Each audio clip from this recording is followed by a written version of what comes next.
Chaturbhuj Jagannath कंठशोभित Kaustubh Padmanabha Vedgarbh चन्द्रशूय विलकना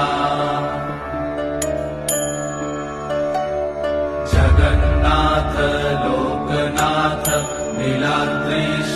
परहरि